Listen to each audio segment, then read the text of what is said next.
kelima, amila yung Nabi sallallahu alaihi wasallam.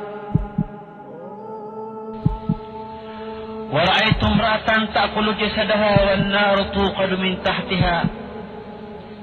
Melihat dia nabai. Apa pegedasan yang alawasiat? Dinian di pamansing nakuman alawasiat. Ay mana niyan nakiya sebelah niya nagyang kuta pembetung naswak yada siya alawasiat. والنار توقد من تحتها aswat tigil sa apoy na mabibigpan si sagyang kuto at tagil apagkat puripis kasabab sagyang kuto at tayaw niyan ayakon ang mababaloy ang kasalaan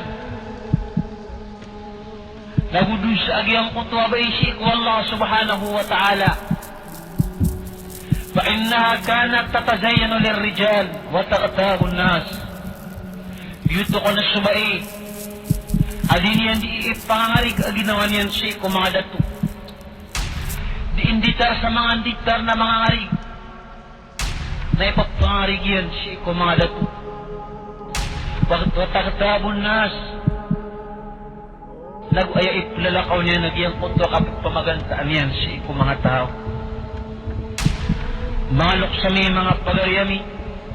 So Nabi sallallahu alaihi wasallam na dan yan din purwa kumabai. Ubayran kabinantayag yang kuto mga parasaliran si kumalit. Kapag sabab pa to sa katukapukawag yang kuto pitna mapapadanong si kumadat. May alayan ng Nabi sallallahu alaihi wasallam. Al-fitnatu na'imatun. La'anallahu man istayqadhaha. Suwatigin sukit na mga dato natuturugan. Dahil na pimurkaan wallah subaya mapukol niyan sumangapit na mga lato at ituturugan. Siya isa kamataan niya na sumabay. Na igira abibidang nila nagyang kuto aparesa niran si mga lato. Na isaw tuwaranan at sa bapat. Sa kapagpakalubay agyang kuto para kaya agyang kuto mga lato. Nagupog pa kayong bitar kinang si isagyang kuto galabak ama asyat wallah subhanahu wa ta'ala.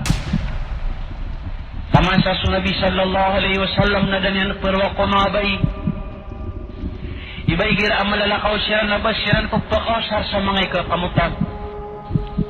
Miya alayaw Nabi sallallahu alaihi wasallam ay mamratin ista'tarat thumma marrat ala qawmin yajidu rihaha fahiya zaniya. Saat natin Nabi sabay ikakamutan uriyan yan na sumagad siyang kuta mau urong-urong amang mga tao kaanar na mabawag yung kutwa kana yan kamutian. Lagi ako ng kutwa ba inamya ka zina sa lagi dugan yan pisina lagi yung kutwa mga dato asya ka dan yan kasarap si isang kutwa kaya po kawang kutwa pit na mapapadalang kiran.